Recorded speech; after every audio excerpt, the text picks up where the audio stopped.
सूचना जारी से नहीं कि अपडेट आपको बुझा चाहिए कि बात्यार प्रभाव ओडिशा उपर केमिति रहिबो विशेष भाव में क्यों क्यों अंचल में केमिति वर्षार परिमाण नहीं पाणीपाग विभाग आकलन करुछि। देखो बंदिता जदि आम कह आंध्र उपकूल मुहां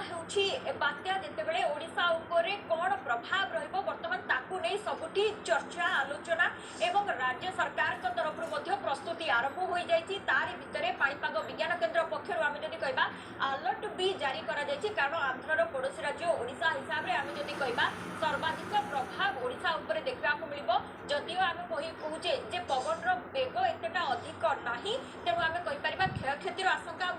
सब कम रही आम कही आसुचे कि वर्षार प्रभाव यथेष्ट अधिक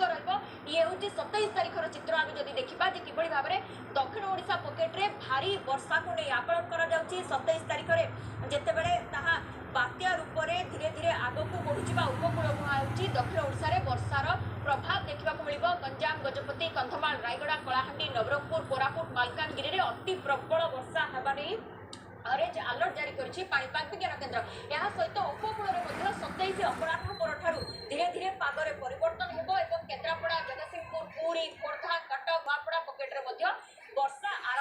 बात्यार प्रभाव चित्र आम जब कह गोटे पटे आंध्र उपकूल मुहां होथिबो अन्य पटे राज्य में धीरे धीरे देखा मिल बादल खंड गुड़िक प्रवेश कर धीरे धीरे से बादल खंडर प्रभाव ये हूँ 28 तारिखर चित्र बंदिता देखिपे प्रायम गजपति रायगड़ा कोरापुट मालकानगिरी दक्षिण ओडिशा प्याच आप देखुए प्रबल अति प्रबल वर्षा नहीं रेड अलर्ट जारी कर अर्थात यही स्थान गुड़िक अति भलरेबुल कहुँ सबुठ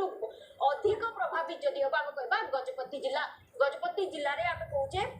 भूस्खलन परिस्थिति देखा मिल पारे कृत्रिम बन्यार स्थिति देखा मिल पारे कारण आम जब उत्तर आंध्र उपकूल कथा कहला माने आम गजपति को निश्चित भाव में रखा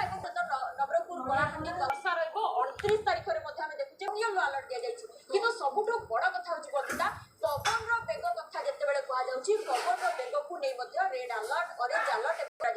विशेषकर गंजाम गजपति रायगड़ा कोरापुट मालकानगिरी से पवन बेग 60 ରୁ 70 गस्टिंग जहाँ कहुए झुक झटका पवन निहाती 27 ରୁ 28 नहीं आकलन सब अंचल सब जिला मानक प्रबल पवन बहिबा नहीं भी आकलन रहुची जो 10 किलोमीटर पर्यंत